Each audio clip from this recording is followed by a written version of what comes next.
Hello, and welcome to another episode of the Hey, Look, Listen podcast. Today, it's just me, just Jonathan Marcy, your second favorite of the HLL hosts. And this is true, the fastest. We actually put that to the test. But today is actually quite a sad day. It's a sad day because possibly for the first time since we started this podcast, many moons ago, we're going to speak mostly negatively about something. Well, I am. You've probably noticed if you've been listening for a while that we've always tried to stay fairly positive on Hey Look Listen, unless we've been drinking. Take a look at that Mass Effect episode. But mainly because the video game industry does have a lot of kind of toxicity in and around it, and also because we tend to talk about games we love, which is why we started doing the podcast, and not games that boil the blood inside of us. Anyway, however, every now and then you do play a game series that just kind of irks you, kind of winds you up, in the wrong kind of way, that maybe feels like it's stolen time from you. And it's from a studio that has continued to steal time from you again and again. That studio I'm referring to is Ubisoft, and that game in particular is Far Cry 5. Now, there is no doubt that down to the years, Ubisoft have made some fantastic games. You look at Rayman, you look at Assassin's Creed, Prince of Persia, and even some of the Far Cry games themselves. Absolute juggernaut of a game developer, and for the most part, I think have brought lots of enjoyment to gamers over the years. I'm a huge fan of some of the earlier Assassin's Creed games. Love Prince of Persia, and I like one Far Cry game. But if you've been following the news of late, Ubisoft, in a spot of bother, things aren't going super well there. Both financially and very much culturally behind the scenes at the actual company. Long hours, lack of creativity, CEO emails basically telling everyone to work twice as hard to save the company, to name but a few issues that they've been having. And I do think that's been kind of leaking into some of their games over the last few years as well, which again is probably why they are struggling. But they do seem to be kind of lacking this this type of spark that their games used to have, this kind of lack of creativity or freshness, and they've just kind of been rinsing and repeating for the last number of years. So it's a bit of a generous statement. I'm probably more referring to kind of their bigger AAA releases, and we'll kind of get into a bit of that as we talk here. I do think Far Cry 5 in particular actually kind of really showcases that downward trend they've been on, and it kind of sums up where Ubisoft are today. So in today's episode, we're going to do a somewhat kind of a little bit, but not too much negative deep dive on the fifth installment in the Far Cry series, and how it got your old tall pal John on the point of madness. Well, not really madness, but it was just very annoying. But before I jump in, there's also something quite exciting happening right now that you may or may not be experiencing. Don't panic, by the way. I should have had a bit of a warning there. But this is our first foray into the scary but exciting world of YouTube. It's something we've talked about for a long time between us, but kind of held back on, mostly due to Owen having that fist fight with Mr. Beast a few years ago, but also because we just never really kind of, got around to it. We felt comfortable doing it audio only, doing it on Spotify. I don't think anyone wants to see our ugly mugs, but maybe we said we'd try out a bit of maybe gameplay footage and kind of see how that works.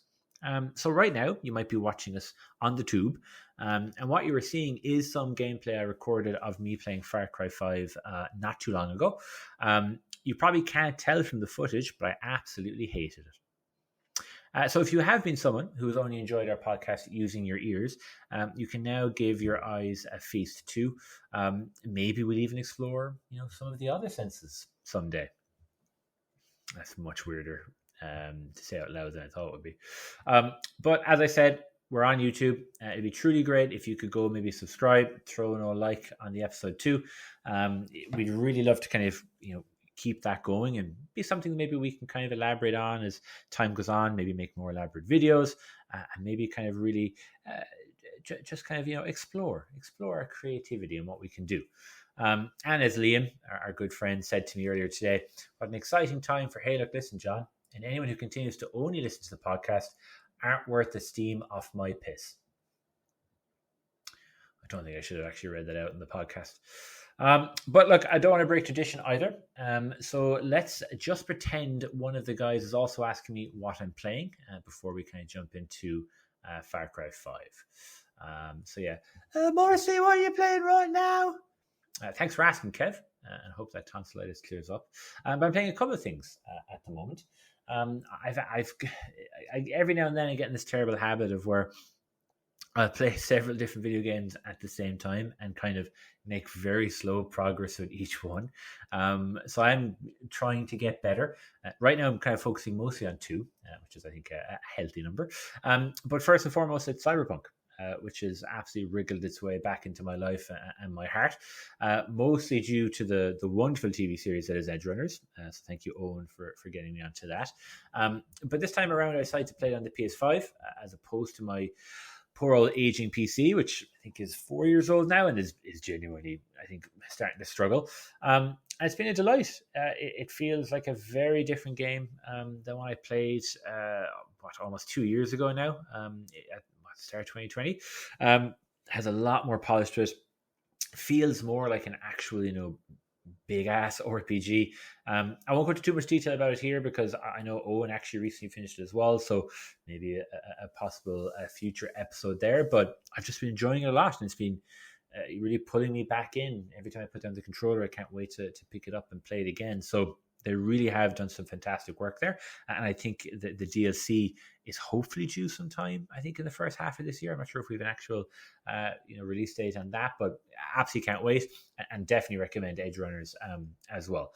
Definitely more fun than talking about Far Cry 5, for fucking sure.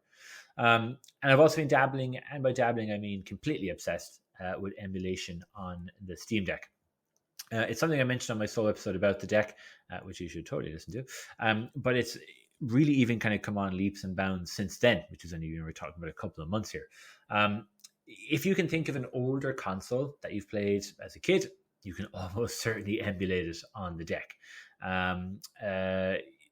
Emu Deck is absolutely fantastic. It's basically the program you download. It gives you the option to really just emulate so many different consoles and so many different games in a very easy way. Because I'm not sure if you're listening to this and or watching this, and you've actually emulated games in the past. It's not super straightforward. It can be a bit tricky, and it can kind of be a bit of an off-putting thing to kind of jump into. But not the case with Emu Deck and everything that Steam Deck is doing. So like I said, 2 games, but kind of lying really, because I have been kind of playing Mario Galaxy, Shenmue, Virtua Tennis, Pro Evo 2, to name just a few. But yeah, it just adds a whole dimension to the Steam Deck that really, it's just so hard to not recommend it. So yeah, it's been a good few weeks on the game playing front. But where to start with Far Cry 5? If you don't know it or you don't know the series, Far Cry games, open world shooters that kind of plop the player on this big map and give them the freedom to explore, hunt, complete side quests, and journey through a fairly cinematic storyline. The series is generally noted for its kind of over-the-top action, driving crazy vehicles, flying, whether it be by the really cool wingsuit or the countless helicopters or planes you can get later in the game. Really, they're just these big sandboxes where you can kind of have the freedom to just have some fun and mess around. They're games that have never really taken themselves too seriously.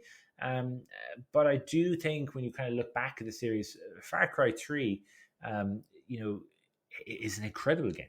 It's a game that I think could be considered one of the best games, I think, of the PS3 era. Might get a bit of hate for saying that, but I really, really enjoyed it when it first came out. And I've played it, I think, twice since. And it's just an enjoyable game where, again, it doesn't take itself very, very seriously. It feels like you're in this kind of maybe, action movie. And it just works so well. But it's actually hard, and you've kind of already done it. It's hard not to talk about, Far Cry 5 and its shortcomings without mentioning the previous entries in the series, of which I've had the most good fortune to play. It's a series that has changed dramatically within the first 3 releases, but then really stagnated beginning with 4, 5, and most recently 6, which I have played. I really couldn't get past. I think I put in less than 10 hours. I just couldn't motivate myself to play any more than that, and you'll kind of see why. Because again, it is a reskin of a reskin of a reskin.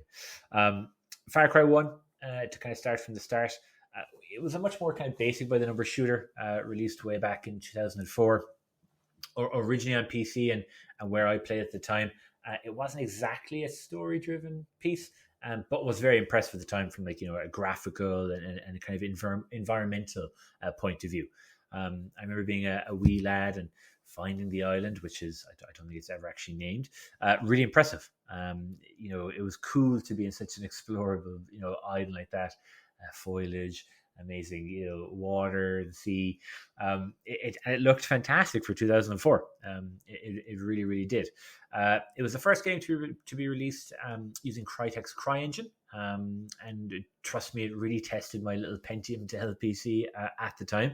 It was actually made by Crytek and not originally Ubisoft. They only distributed the first Far Cry, but obviously impressed enough for them to kind of want to go ahead and own the IP and actually buy it.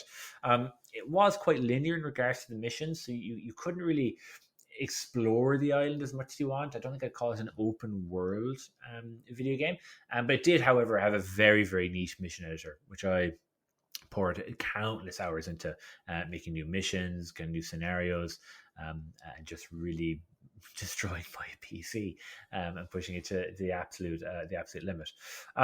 It did turn out to be fairly successful commercially. Not sure if that's a good thing or a bad thing, as I use my Monday evening to talk about this shithead of a fifth game. But there wouldn't be a sequel for about 4 years, 2008. Due to a lot of kind of company and rights purchasing shenanigans. Definitely give that a Google. It's an interesting read from a very kind of political, kind of corporate world kind of point of view. But yeah, it turned out to be a pretty good game. I feel time has kind of been very, very kind to it, and time has probably even been kinder to the sequel, Far Cry 2, which was a game at the time. I don't remember purchasing it day one or rushing out to go get it. But when you kind of look back on it now, it holds up really, really well. It was it tried a lot of new and refreshing ideas. It's a very different game from the first Far Cry. I honestly feel like a completely different series entirely. But this time we find ourselves in East Africa. We're this unnamed mercenary, which will happen a lot through this series, assigned to kill the jackal. Some lad leading a drug gang or something. So the story wasn't anything refreshing, maybe, or brand new. As I had to kind of actually read up on it before this part, I completely forgotten about it. But what was very memorable about Far Cry 2 was the addition of kind of survival mechanics. The Far Cry series, very much a first-person shooter. You got your handguns, your assault rifles, you got a knife, and you got some grenades. That was kind of really what Far Cry 1 was. And that really was kind of the gameplay mechanic from day one. Some driving, some flying thrown in there as well. But 2 just kind of threw in this really interesting survival mechanic that was not expected at all. And from the very outset of the game, your character, who's, as I said, unnamed, has malaria. Which is really bizarre. And so that basically means at different points throughout the game, you have these kind of type of, I suppose, fits, you'd call them, that cause your character to kind of blurred vision, disorientation. And you need to actually go and seek out medicine to stop this from happening and just to stop it from being, dying and it being a game over. And as the game goes on, that medicine gets harder and harder to acquire.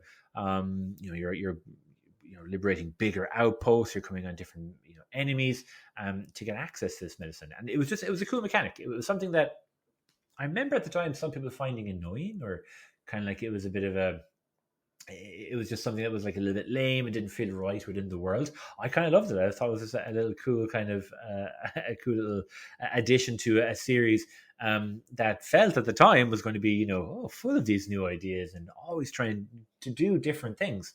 I'm not someone who loves survival games that much. I've definitely dabbled with, Subnautica and No Man's Sky, but you're not going to get me anywhere near. Well, geez, I just thought of survival horror games like Dead Space. No, we've done that and never again. But I also remember it very fondly for how interactive Far Cry 2 was. fire physics were really cool. I remember if you threw a petrol bomb somewhere and the grass caught fire, the fire would spread and it would actually take over bigger parts of the map. It was really, really awesome. When you're healing yourself, you can actually see your character wrap themselves up in bandages or even re-break broken bones, which is a bit gross actually, but should be a feature in all games if you ask me. But again, fond memories of it, and something that when I put it down, I thought to myself, yeah, that was fun. That was a good game. It's a game I'd rent. Were we still renting games in 2008? I don't know. Time is a flat circle. By the time I wasn't counting down the days till Far Cry 3 or anything like that. But it was fun. However, I should have been counting. It would have been 4 years of counting, which would have sucked actually. But Far Cry 3 really was a massive step up from the two previous games. It had this wonderful and very trippy story about this young college dickhead, really, let's call him what he is, called Jason Brody. I mean, you hear that name, you think dickhead right away, who ends up on the fictional Rook Islands with a bunch of other college idiots who he has to kind of try and save. But the absolute showstopper of the game is Voss. The main villain, the main antagonist, played by Michael Mando, who you might know from Better Call Saul. He's the game's main villain. He's just wonderful. He's super charismatic. He's off the wall evil, and it's used sparingly enough actually throughout the game that you begin to either look forward to meeting him in the story or get a bit scared and worried, like a big baby. But Michael Mando's voice acting is absolutely fantastic. The writing for Vass is absolutely wonderful. And even kind of actually the writing and voice acting for Jason Brody is really, really good as well. He goes on this kind of fantastic character arc through the game where really at the start you do find him this very unbearable, annoying college kind of jock, and by the end he's become this completely different person. And it's probably the only game of the Far Cry series where there really is a proper arc to your character. And they absolutely nail it here. But yeah, Michael Mando absolutely steals the show from day one. But again, kind of like Cyberpunk, don't go into too much detail about 3, as I'd love to do a full episode on it someday because I just get excited, thinking about and playing it. And I do have it on the Steam Deck right now, so might jump back into it. But yeah, let's move on to 4, which to a younger and Canadian-based Jonathan was a massive disappointment. I think I played through 3 twice by the time 4 had come out, both on PS3 and PS4. And also, actually, I should definitely mention Far Cry Blood Dragon. I played that a bunch. It was a fairly short, neon kind of sci-fi spin-off of 3. Fantastic soundtracks, fantastic visuals. But 4, sadly, would disappoint on many levels and actually kind of start to signify the start of that downward trend, at least with this series. And I might take a bit of heat, from a lot of Far Cry fans, of which there are quite a few. Take out the Reddit. Check out the Reddit, I should say.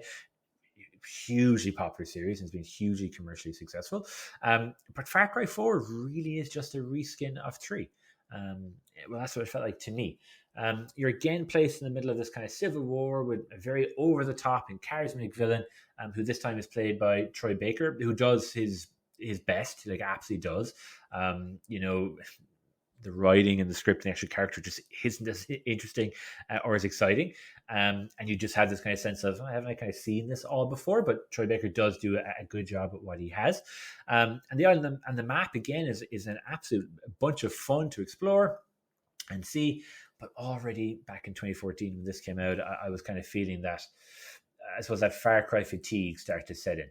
These are big and fairly long games. You can easily drop 40 to 50 hours getting to the end of them. And so if a bit of variety isn't thrown in or some kind of substantial changes to the gameplay loop over the kind of the progression of the series, it does just get a bit samey, right? I'm sure you've experienced it playing some other series as well. But don't get me wrong, it's a fun game. When you look at it in kind of an isolated way, I did have a bunch of fun playing it. I just felt like I'd played it before, which is kind of the big difference here. Far Cry 5 is really just a reskin of a reskin, which sounds like something Hannibal Lecter would say, but Far Cry 5 isn't fun at all. That's like, and it's weird. I genuinely don't remember at any point kind of going, oh wow. And if you're watching some of the footage on YouTube right now, it might look like it's a bit of fun, But after 40, 50 hours, it's not. It's just the gameplay you're seeing is just so repetitive, and just not really that enjoyable to actually kind of partake in. Um, but I think Far Cry 5, that's its biggest failure, and that's not a fun game. That should be really, when you're sitting down to make a Far Cry game, fun should be the first thing you're writing down. Nearly all of it feels like a chore to play, and it's because it takes itself very seriously. Like, it really is what I think is a very serious video game. In 3 and 4, you always felt like you were playing a game that was maybe kind of mocking and charactering, big action movies or movie tropes in general. The games did explore themes, for sure, in their main storylines, but they always felt a little bit daft and like a little bit fun, a little bit silly. The series today has mostly kind of relied on its map and characters to keep the player entertained, as opposed to trying to speak to some sort of message or deeper meaning within the story, which is fine, absolutely fine for a video game to do that. Sometimes you just want to play something super dumb and easy. For every Last of Us or God of War, you've got a Far Cry or a Just Cause or a Leisure Suit Larry. These nice kind of palate cleansers. I find it's the same way actually with the people you hang out with. You know who you are. Well, you don't actually, which is kind of my point. But Far Cry 5. So it came out in 2018, so 5 years old now. And the first thing to remember is that 3 and 4 sold an absolute butt ton. They did really well commercially, and so Ubisoft were probably never going to change anything at all, actually. But at least with the map and the setting, they did give it a bit of a go. So now we're set in Hope County, a fictional part of Montana in the good old US of A. You play an unnamed, surprised, and silent police deputy who becomes trapped after a failed attempt to arrest a cult leader named Joseph Seed. So Joseph, he leads this kind of doomsday cult, that believes that the end of the world is nigh. It's coming about any minute now. And so have begun what they call the Reaping, which is a concentrated effort to purge Hope County of all the non-believers. The game is absolutely full of religious fanaticism, a lot of far-right wing political themes, which was pretty wild at the time for 2018, particularly for the States. And Joseph and his family give off very hardcore American Christianity vibes. So from the very get-go, and I'm talking about scene one here, you feel like it's going to be a much more serious game and very preachy, like really preachy, which gets quite fucking annoying at times, but I'll definitely talk about that a little bit later. Joseph is aided in this quest by his family, John Seed, Jacob Seed, and Faith Seed. Really creative names here. But let's all just collectively move past those terrible names, as Far Cry is having a bad enough time as it is already. But each of the Seed family control a certain portion of Hope County and the map, and kind of have their own side missions and their own story quests.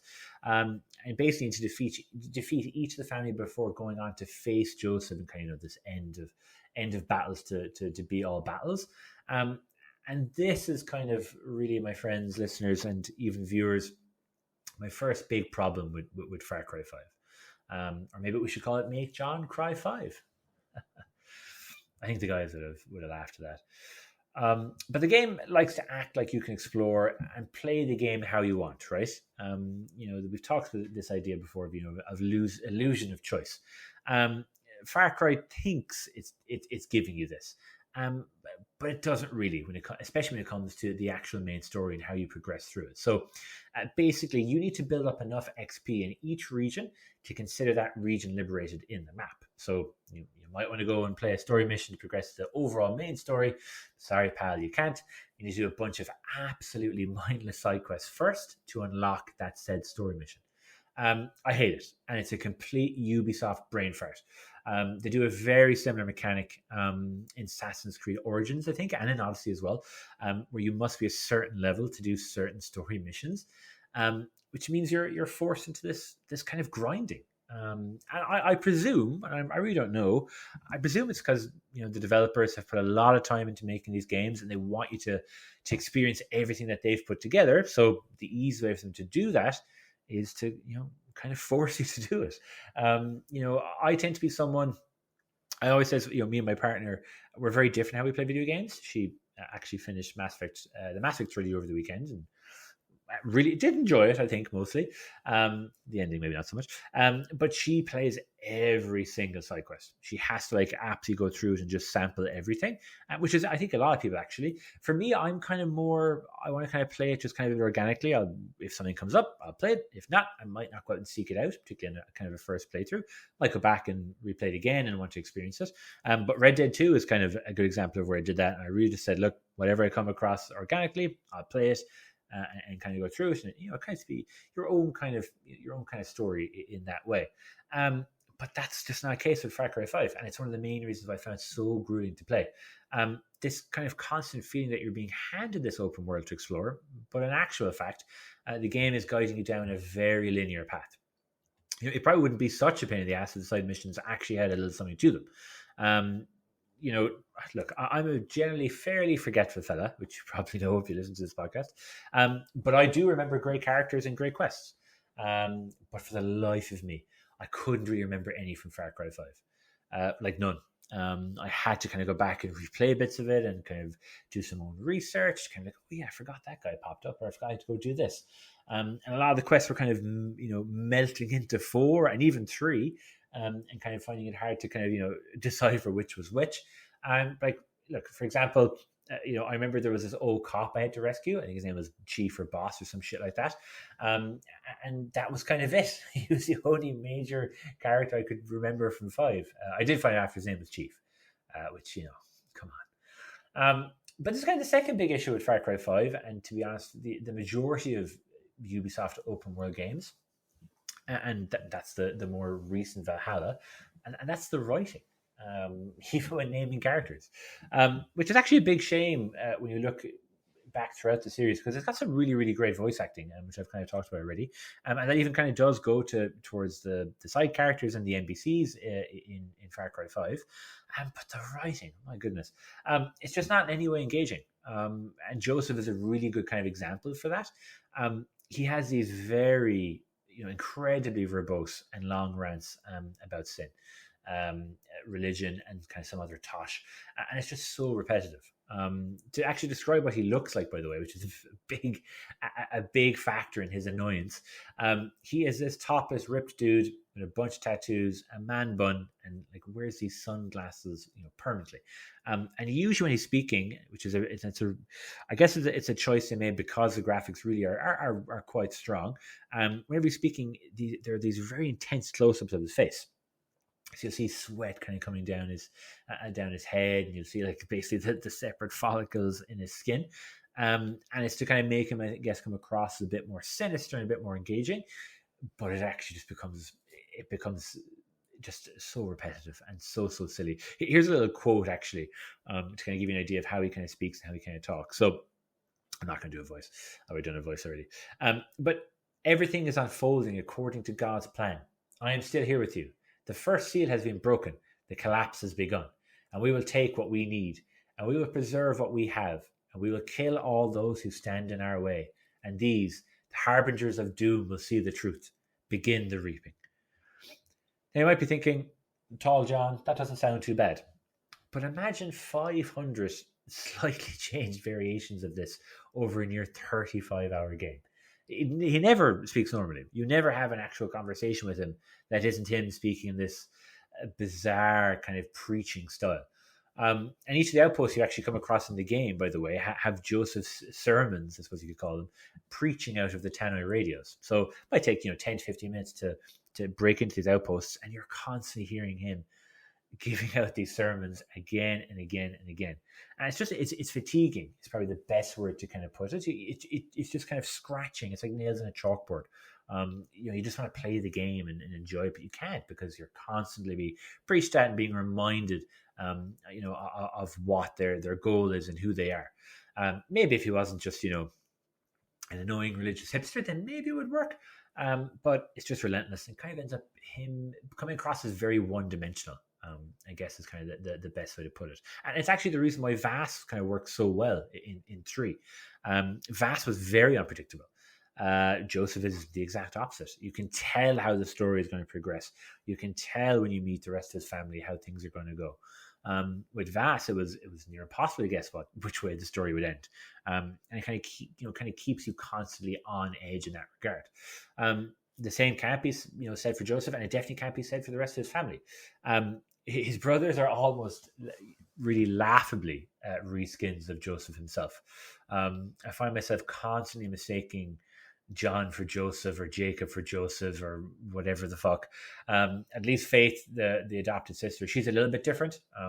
First because she doesn't have a beard or a top knot, but also because her missions can be somewhat interesting.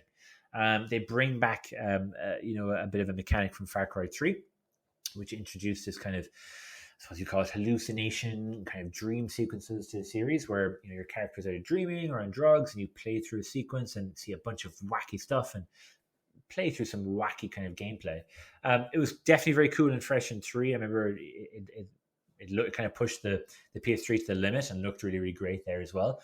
But by now, it's 2-3 games later, it feels like such a beaten horse. I want to call PETA. It really just feels like more filler, which is very much what Far Cry 5 is. And actually, one of our previous podcasts, Kev talked about open world games just kind of disrespecting your time as a player, and that is one of Far Cry 5's biggest sins. No pun intended. Like most open world games, you'll definitely come across your mission where you talk to an NPC. They tell you, hey, go to a certain point in the map, and once you get there, the mission will start. Now, the Far Cry 5 map is huge, right? And very pretty, that's for sure. But boy, oh boy, do they make you explore every absolute portion of it. A lot of open world games will usually keep the distance. I find you have to travel to a fairly respectable distance. You'll find things like, as Cyberpunk, for example, which I'm playing right now, say, hey, you got to go to here to start the mission. You're going to point B, and to get to the next point, maybe there's a point C. Usually kind of keeping you within the one area, and every now and then a bigger quest will have you, travel bigger lengths of distance, maybe across the map every now and then. Far Cry 5, I'm not really exaggerating here, almost every quest you're traveling to the opposite side of the map. And again, I don't know, is that just a victim of the map being so big in itself? But it's just not fun. The amount of times I need to drive fully across the map was really insane. And sometimes not even just to start a mission or quest, but to just maybe pick something up for the quest for it to even begin. So many times I would see the marker pop up on the map after speaking to a character, and it would be like, oh, it's just a quaint 5-kilometer drive to the next marker. I don't want to do that. The driving isn't particularly poor by any means, and some of the helicopters are good fun, as is the wingsuit. But it's just not fun getting into the car, driving. The radio music in the game is fairly forgettable. And the mechanics are fine to drive, but they're not amazing. I wasn't excited to get into different cars, particularly as most of the cars are the exact same.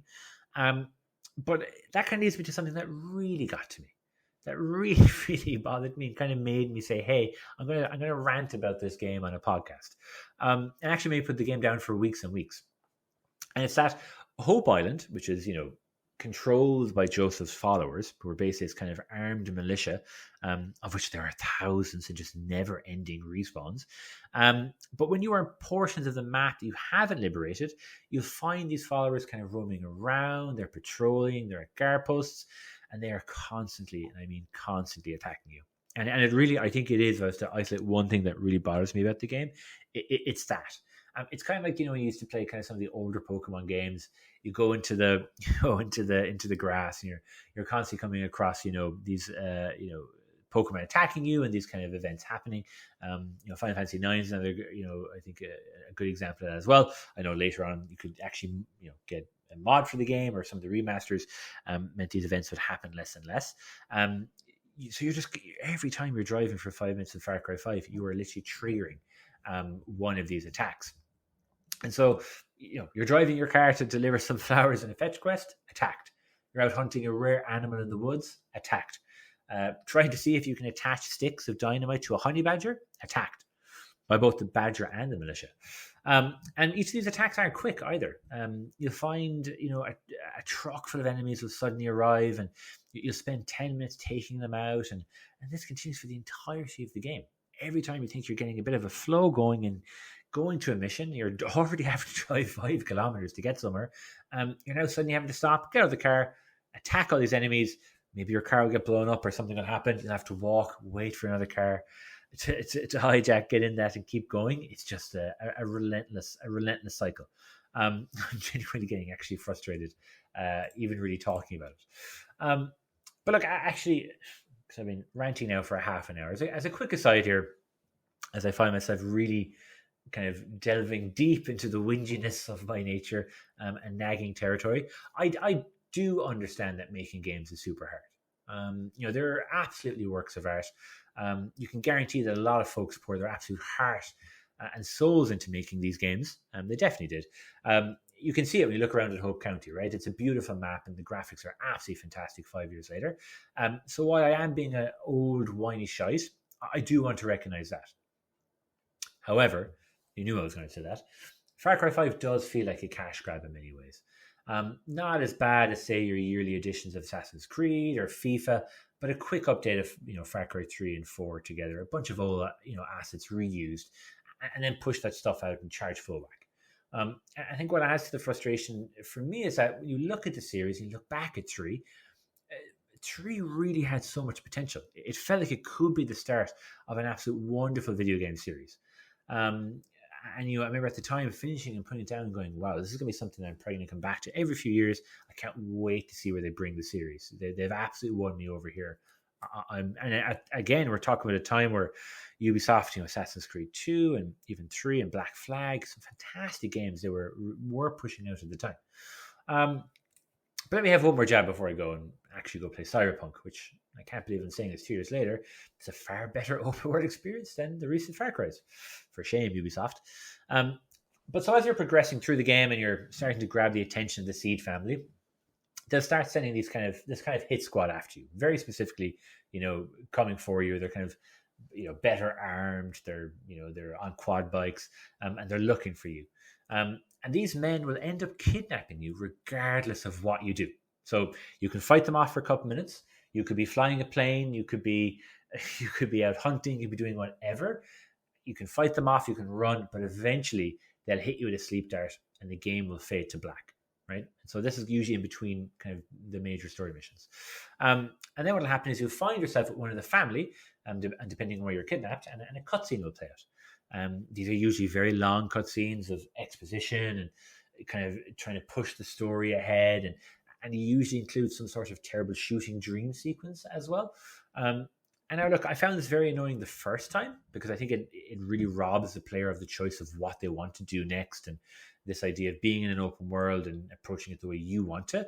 And look, you've also given me non-named protagonists, so let me at least make him into who I want to be, especially if you're not going to do it. But this doesn't just happen once; it happens 9 times. 9 times, folks. 9 times in a game you are kidnapped and have to go through these cutscenes. Like, it's genuinely some of the laziest storytelling and game mechanics I've ever come across in a video game. And it also just makes no fucking sense. Like, you're out there shooting thousands of their men. You're an absolute pain in their ass, clearly. And they can kidnap you 9 times, but they never kill you? It doesn't make any fucking sense at all. And I have no idea what they were thinking. It reeks of, here's a very easy, lazy way for us to tie some of the bigger story points together and just kind of force a player into having to kind of experience it. But look, coming close here on 40 minutes of me ranting and shitting all over this game. And I think I've ranted long enough. And thank you for bearing with me, as this has been very cathartic for a little old tall John. I probably could have made this podcast at least twice as long, but I didn't want to have to do a longer gameplay video. I really didn't, because I just didn't enjoy it. But here's another quick recap of things I also thought sucked a whole bunch. So shooting, not very fun. Boring. Gun customization, it's included, doesn't actually improve anything or do anything. The stealth is broken. You can't do any of it. You can't stealth into an outpost. It just doesn't fucking work. Identical enemy NPCs, they all look the same. Cyberpunk got a bunch of flack when that happened when it came out. No one said anything about Far Cry 5. No knife takedowns. Violence in general is kind of reduced in the game throughout. It's very, very odd. Takedowns were kind of a very famous part of 3 and 4. It is the noisiest fucking game of all time. There's never a point in the game where you're like, oh, okay, this is like a relaxing piece in between missions now. I can gather my breath and take stock. No, fuck it. Here's more guys in the truck coming to kill you. Terrible AI. Absolutely terrible AI, particularly with the animals. Hunting them is pointless, waste of time. Awful childish humor, and one of the worst soundtracks I've ever heard since Battlefield Earth. Like, genuinely. I can't believe I paid full whack for it. You probably can't, believe it. You're probably wondering, why did I even finish it? Because Past John last year made a promise to himself that for every game he started, he would finish. So thanks, Past John. What a dick. But look, thank you for taking the time to listen to my ranting and mindless words. I also hope you enjoyed the little gameplay video I recorded for YouTube. Maybe you were just curious to see what the game was like. Maybe you were curious to watch me make a fool of myself while you listen to me make a fool of myself. What a treat. And you can actually see a lot of the issues I mentioned pop up here and there, during the little gameplay montage. It's also a very buggy game, which you'll also see, every couple of minutes, to be honest. You can also see how bad I am at driving in the game, which is similar to how bad I am at driving in real life. R.I.P. Steve's car and Mark's house. But look, we'll be back again. Hey, look, listen. Please share us with your friends. Please subscribe on YouTube and give us a like. Maybe drop a comment to suggest maybe the next episode we can do. But hopefully we'll see you again, and hopefully I'll be back with some of my wonderful co-hosts and friends.